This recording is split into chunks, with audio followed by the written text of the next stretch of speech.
Just before we begin, if you have a question, please raise your hand and we will get you a wireless microphone. So with that, we will open it up to questions. Good morning, Farhan. Could you please tell us what the status of the coaching staff is right now? Right.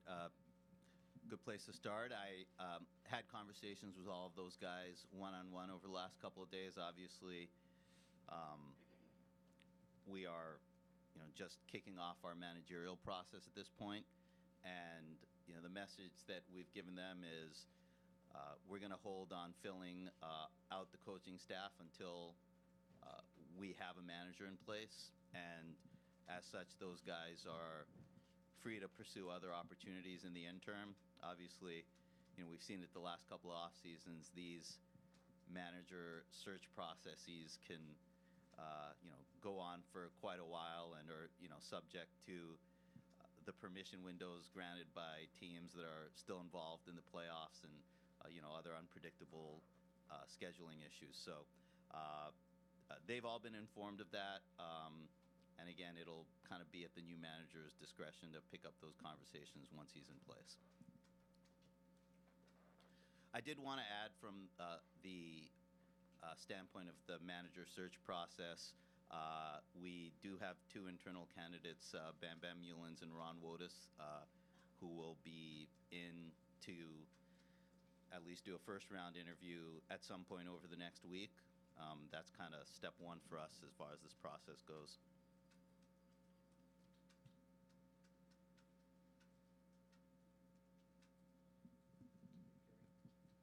Farhan, after watching the 2019 season unfold, what do you consider the biggest off-season needs to upgrade this roster? And what areas of weakness do you feel like you need to address? Yeah, I mean, obviously those will be point of conversation for us over the next couple of weeks. As a general objective in terms of the overall play of the team, and it's been a topic of conversation, especially here recently, figuring out a way to generate more offense in this ballpark. When you look at our home record and road record, there's a feeling that if we could have sustained offense a little bit better in this park, would have certainly put us in a better position. I think about coming out of the series we had in Oakland when we won both games in late August, and we're still very much in the picture. And you looked at the rest of our schedule, and we had a daunting road schedule, in September, playing some very good teams on the road, and you felt like we were going to have to really make hay here, in the games in the series that we have left. And I think coming out of that series, we actually went 6-7 on our last two road trips against some good teams, and we were 6-13 at home. And obviously, the offensive output in those 19 games was a major issue. So, rather than going kind of position by position, I think from an offensive standpoint, for us to identify ways to improve in this ballpark, that's going to be a major goal. Farhan, speaking of the ballpark, what did you find in the studies that you said you'd be conducting on potential changes, and what is the status of any potential plans? Yeah, I guess that's the problem with saying you have ongoing studies, is people are going to want to know what came out of them at some point. But as far as one of the things that's obviously been a major topic of conversation this year is the location of the bullpens, and we've made a lot of progress on designs that would have them move out to the outfield and potentially alter some of the dimensions out there. I think we'll have more detail on those in the coming days, and there's still some administrative and logistical hurdles to go through as far as that's concerned. The primary objective there, as we've talked about over this year, is safety and moving those bullpens out of the field of play. But that will certainly, at least to some degree, kind of change the offensive environment that we have here in this park.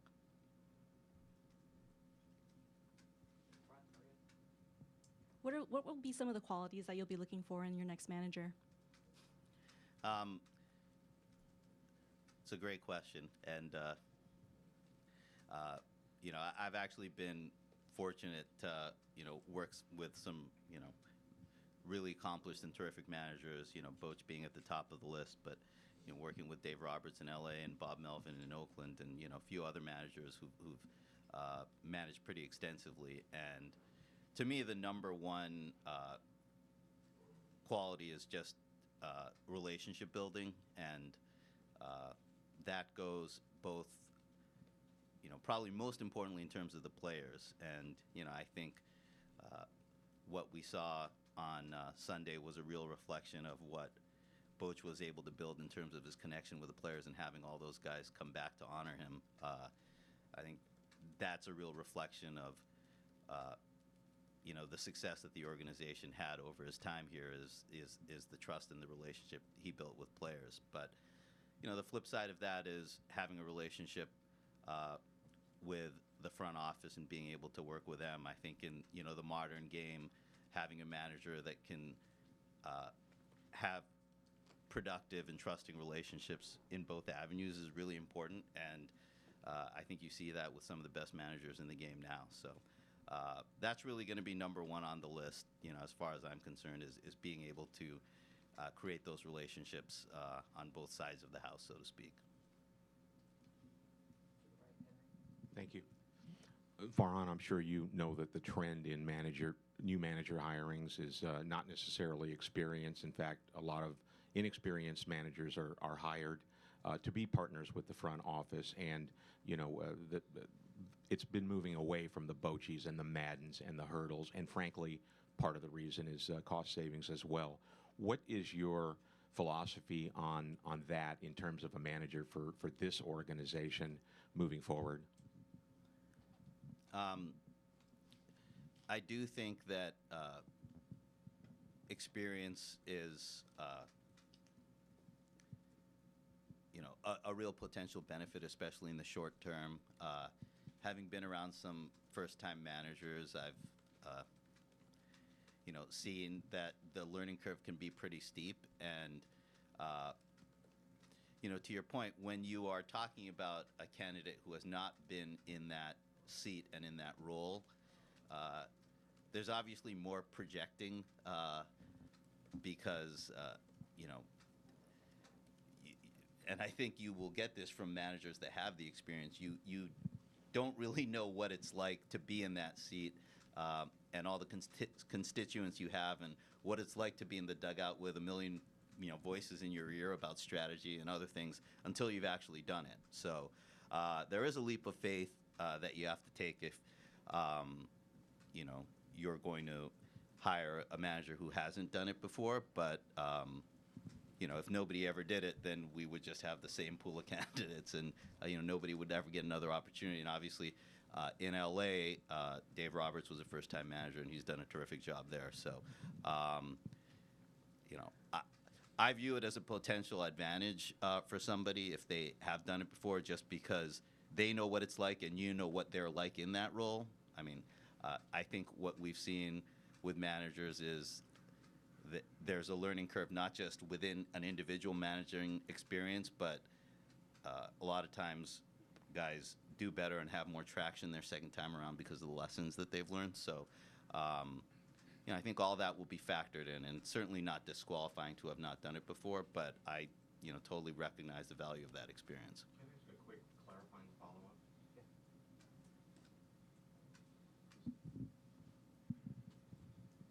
Just a quick clarifying follow-up. When you talk about experience, are you talking about major league experience, or could it be major league and minor league experience in the context of what you just said? Yeah, I think both matter. I mean, major league experience is at a totally different level, but if you are looking at somebody that doesn't have major league managerial experience, I think even doing it at the minor leagues has some benefit. Yeah. Good morning. Hey, Marty. Don't you need a general manager at some point to help you with this? Because obviously a general manager is going to have a relationship with a manager. So how do you do all these interviews without a general manager? That's a fair question. And, as we go through the next month or two, I anticipate us doing those interview processes concurrently. And it's just out of necessity, really, because, neither pool is going to wait around for us to have one process done, to have their opportunity to come in. So that's just the reality of the situation. It'll obviously, as we put together our lists of potential GMs and managers, the notion of how those two can and will work together will be a factor. And, it's just the logistical reality of having these two processes going on concurrently is that, I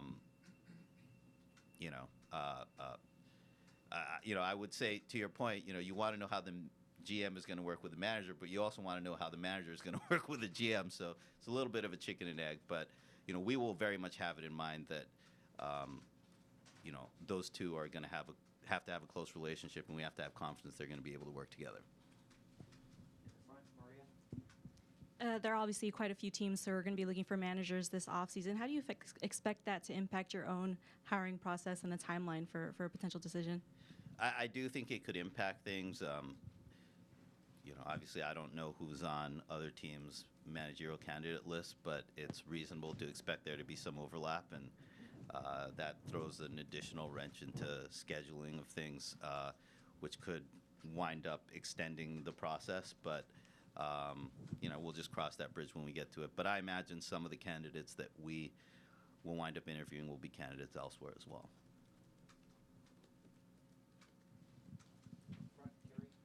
Farhan, the last time we spoke with you, you mentioned that you'd let go of 8 scouts in the pro side. Are there any other internal changes, whether it be on the amateur scouting side or in player development, that you can make us aware of?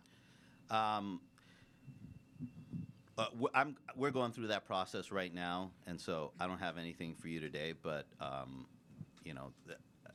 think now that the season's over, kind of getting feedback, and obviously, for me, a lot of those decisions are being driven by the heads of those departments. I kind of want them to be able to shape their staffs and evaluate their staffs in the way they see fit. So, at some point, I'll sit down with the heads of those departments and discuss any other personnel moves, either kind of whether it's replacing people or adding personnel that they have in mind. Farhan, with regard to potential player movement in the offseason, the free agency period seems to have changed in baseball the last few years, been a little bit more deliberate and slow. How do you see that playing out this year, and how active do you see yourself getting as far as both free agents and potential trades? Yeah, I mean, I would, one of the reasons the direction of the offseason is unpredictable is you don't know what's going to be out there in terms of free agents that wind up having interest in playing for you, and when you really wind up engaging, and on the trade market as well. It's really hard to know what's going to be out there. The free agent market has, extended, an uncomfortably long time for all involved, and I know that's a topic of conversation around the game. Unfortunately, I don't see any reason why it would be any different this offseason. I think some of the top names in free agency may wind up being out there for a while because there's just no incentive on either side to get something done sooner. And I think that's going to probably be an ongoing topic of conversation, doing something that's good for baseball as far as that goes. But, we'll just continue to monitor the market. And obviously, looking back last offseason, some of those delays created opportunities for us that we might not have pursued if things had happened quicker. So that's why it's important to just stay attuned to everything that's out there and not rule anything out early on. Farhan, how much of a priority will it be for you to keep Madison Bumgarner with the Giants, and what is the process of sort of evaluating the worth and the cost benefit of all that? Yeah, I mean, we've talked about this a little. He's got a tremendous track record as a starting pitcher. Every team in baseball could use, starting pitching that you can rely on. And, I would just say as a general statement, we've got a handful of free agents all that did a really nice job for us this year. And, we have a certain level of interest in bringing all those guys back. We anticipate those guys will want to see what's out there in free agency. Some of them have publicly commented on it, which is their right, and it's exactly what we expect them to do. But as with last offseason, I don't, comment in more detail than that on free agents, but, I will say kind of at the outset of this free agency, the guys that we have that are going to be going into free agency, we have interest in at least having discussions with all those guys about coming back. With Bumgarner's question marks and what you saw from Cueto in September and the young kids, how do you view your rotation heading into the offseason? Yeah, I think no matter what happens in terms of bringing in veteran starting pitching, we're going to need some of the younger guys that have made starts for us this year to step up and continue to develop. Obviously, Tyler Beatty, Logan Webb, Derek Rodriguez, I think, did a nice job coming back late in the season and making some adjustments. And I know his plan is to pitch in winter ball to kind of further some of what I think he's progressed and developed on late in the season. We have some other starters that are in the upper minors that, I can imagine a year similar to this year in which we give some other guys opportunities. And that's really regardless of, however things play out in terms of free agents or trades for veteran starting pitchers, which we'll obviously keep an eye on. But, as a general point, I think we're going to need to continue to rely on the development of some of the young starting pitching we have in our organization. For the manager search, you've had a while to think about who you're going to want to talk to. Do you have any sort of even ballpark figure for how many you want to talk to, like a handful more? Yeah, I would expect. I mean, obviously, we have the 2 internal candidates, and, as a rough guess, I think we'll probably do about 6 to 8 external candidates. That's, I think, really the maximum amount that an organization has the bandwidth to do in the time that you have it, and with the depth that you want to be able to talk to these candidates and the importance of the position. So that's a rough number. I mean, it's not an exact number, but I would expect, in total, including the internal guys, we'll probably have about 8 to 10 candidates that we talk to. You were on the field Sunday for that memorable day. I wonder if any of that sort of cultural effect affects your thinking in the managerial search, something about the Giants' way, or was it just an end to the Bruce Bochy era and it's a whole new start?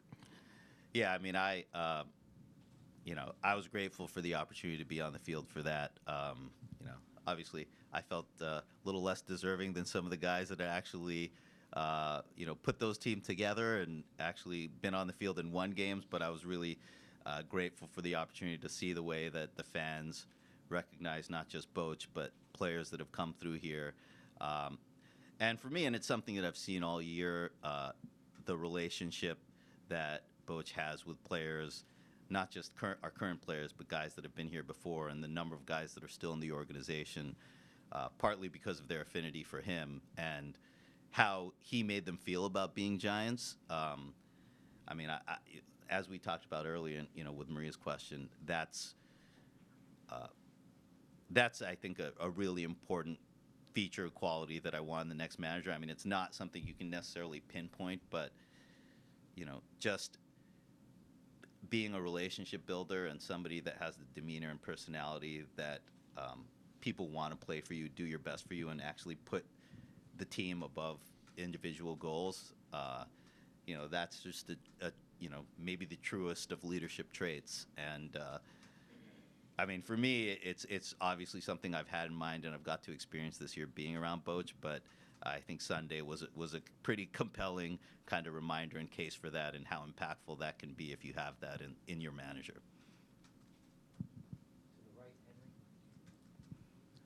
Regardless of Bumgarner's, whether he comes back or not, at this moment, or when free agency begins at the end of the World Series, you're going to be down 200 innings at the top of the rotation.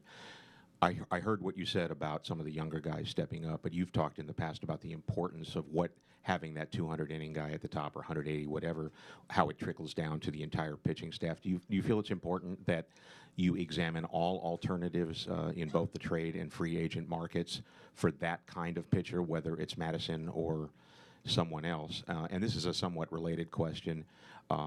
Because trades are a possibility. You've done a good job of building up the farm system. It's deeper than it was. Do you feel though, that given what you've done in the farm system, it would be prudent or imprudent to trade away some of that depth to fill some major league needs in the coming season? Yeah, I think it's very possible that we make deals along those lines. Major league starting pitching is going to be a need for us this offseason. Like I said, I wish that made us unique in baseball, but it doesn't. There's always plenty of demand for those guys that, can provide you with, quality innings with a high level of confidence. And, I think that's something we're going to look at. Again, with the 26th roster spot next year, it could open the door to other configurations on the pitching staff, which, is something else that we may look at. I think for us, everything's going to have to be on the table. I mean, we continue to, as an organization, be in a little bit of a transition. And again, to the earlier point, I think it's going to be a necessity for us, and it's a priority for us to continue developing our young pitchers. But certainly, having veteran pitchers around them is, valuable from a competitiveness standpoint, and also valuable from a developmental standpoint for those guys to have veterans around that they can kind of learn from and lean on. And the question about the farm system, dealing from the farm system. Yeah, I thought. So I'm sorry. I thought I addressed that earlier, and I think it's very possible that we wouldn't rule out making deals along those lines. Okay. Yeah. Okay, we'll take 3 more questions to the left, Andy. Hi, Farhan. How do you begin to evaluate possible changes to the dimensions, and also how you can score more runs at home when there are so many variables or moving targets? I mean, the ball could change and be deadened from what we see now. How do you just begin to process all of that? Well, I mean, with the piece you wrote, I feel like you're an expert on this. I should be asking you. But as far as the ballpark dimensions go, as I said earlier, that is really being driven by the safety issue of the bullpens. And, inevitably, if you're going to put bullpens out there, you're going to have to move, the fences to accommodate them. But, I would say as we've gone through this, at least from a baseball standpoint, I think as an organization, our thought is, we know this is going to alter, the baseball that's played here, but let's do this and, improve, obviously, the safety from a player standpoint while kind of minimizing the, chance that we get, a really distortionary effect on how baseball is played here. So again, I would still view, the dimensions and the plans that we've looked at as, maintaining the spirit of this park. It's still going to be largely a pitcher's park. As your piece illustrated, this has become a fairer or more neutral park for hitters as time has gone on. And this season, I think, was as relatively favorable as any from a hitting standpoint. So I think as we look at some potential changes to dimensions, they will be directionally along the same lines. But again, I don't see us doing something overly dramatic where a year from now we're talking about unwinding some of those changes. I think we're going to be conservative with any potential changes there. Can I just follow up to that? When you're looking to get more offense in this park, specifically building a lineup for next season, knowing some of your sort of legacy players have really struggled in this home park, just what kind of skills do you think you need to sort of go out and acquire, whether it be more dynamism on the base paths or more power, or what's sort of your initial thought on that? Yeah, I mean, again, once we know exactly what the dimensions will look like, we can kind of focus on that more. But the easy answer to that is power, and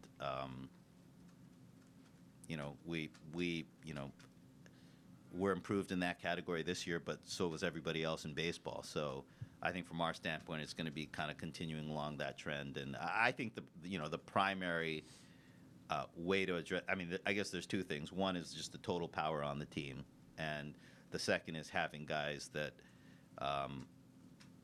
have hitting profiles or track records of hitting in this park. Yeah, I'm going to go back to the general manager again. Okay. What do you see your role in working with the general manager? And the other thing is you've had about 10 months to think about it. Yeah. Is the slowdown because people you want are in the playoffs now? Is that part of the issue? Well, first of all, it's really a search that you can only conduct in the off season. You know, you're not going to be able to hire someone away from another organization in the middle of the season, obviously. So that's one reason. And again, I don't really see it as a slowdown. We're really going to be picking up both the manager and the GM searches. You know, I mean, the season ended 2 days ago, so I think to answer your question, and if I made it sound otherwise, I mean, they're both kind of high priorities, and we want to move as quickly as possible on both. But as we've talked about some of the realities of scheduling and permission windows, you know, it's really hard to pinpoint a date when one or the other could get completed. And, you know, I will say on both processes, you know, there's not, you know, these are going to be true processes. There's no favorite, let alone somebody who has either job in the bag. It's going to be a true process, and you know, we're trying to build up a list of compelling candidates to go through. As far as what the GM role is going to be, you know, I think about you know, a few years ago when you know, I first got to LA in the general manager role under Andrew Friedman, and you know, at the time there was a lot of talk that, you know, this seems like a game of title inflation. You know, nobody's ever needed a president or a GM before and a GM before, and you know, how's this going to work? And you know, I feel in 5 years baseball's come a long way because there's a tremendous amount of alarm that we don't have a GM at this point. But I think it shows, you know, the evolution of front offices and how sophisticated and you know, at times complex and involved, you know, running a baseball operations department is. And so I don't really necessarily view it as a fixed division of labor where, you know, my job is going to be to handle these few things and the general manager is going to handle these others. It's really about just sharing the load of managing the overall operation. And I think by not defining it specifically, it opens up the candidate pool, whether it's somebody that has experience and expertise in scouting or player development or, you know, administration, whatever their strengths are, you know, hopefully, you know, we can complement each other and, you know, work well in increasing our overall kind of management bandwidth of the operation, which is, you know, I think what we really need at this point. Farhan, relative to where you thought you would be and where you thought the organization would be at the end of year one, are you further along? Are you not quite there? Are you right about where you thought you would be? Yeah, you know, I would say we feel good about the progress over the last year. I guess it's hard to compare it to expectations. You know, I do feel like as an organization we were juggling a few different objectives this year, and with good reason.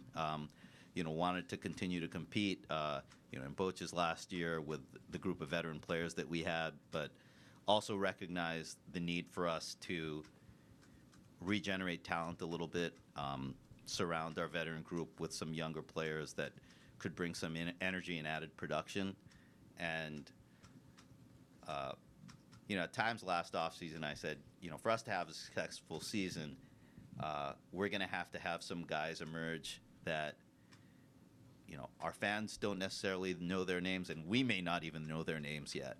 And, you know, I feel like looking back now, we've seen some of those players emerge who are going to be a part of our future that a year ago we didn't anticipate. So from that standpoint, you know, I feel good about us graduating some players to the Major League roster who are going to help us going forward. But obviously, you know, with our record and being, you know, sitting here today doing this press conference and not getting ready for a playoff game, we know we have a long way to go to reach our goal.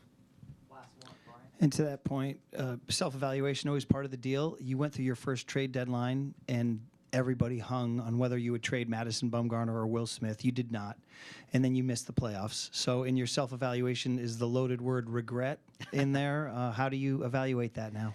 Yeah, we talked a lot about wanting to play meaningful baseball as deep into the season as possible, and one of the things that people talked about around the trade deadline was, however close you were, whether it was 2 games or 4 games, the fact is it was an 8-team and 9-team race, and as a result, when you really boiled it down to the odds and the noise and the unpredictability of 2 months of baseball, you couldn't really bank on being the one team out of those 8 or 9 that got hot and emerged.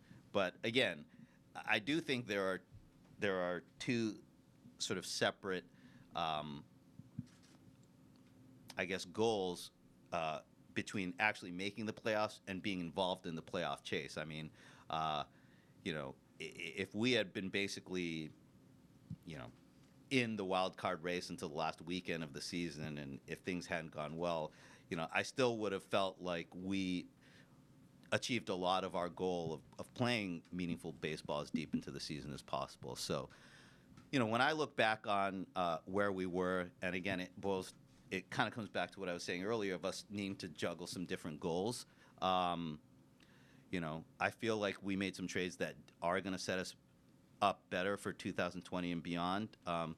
But we also kept a lot of the ingredients that had gotten our team to the point of being in contention in place. And, again, I think back to coming out of that Oakland series against a team that I don't know how many games they lost after they played us. I mean, they obviously were really good at the end of the season. But, we came out of that series on August 26th with, very much still in the race. And, so from that standpoint, I don't have regrets. I mean, on August 26th, I was really happy we still had Madison Bumgarner and Will Smith on our team and felt like those guys gave us a chance. So, again, it didn't turn out ultimately the way we wanted. We didn't have the September that we wanted, but I think we owed it to our fans and to Boch and to the players to, keep those guys and give us a shot to continue what we had accomplished in July leading up to the deadline.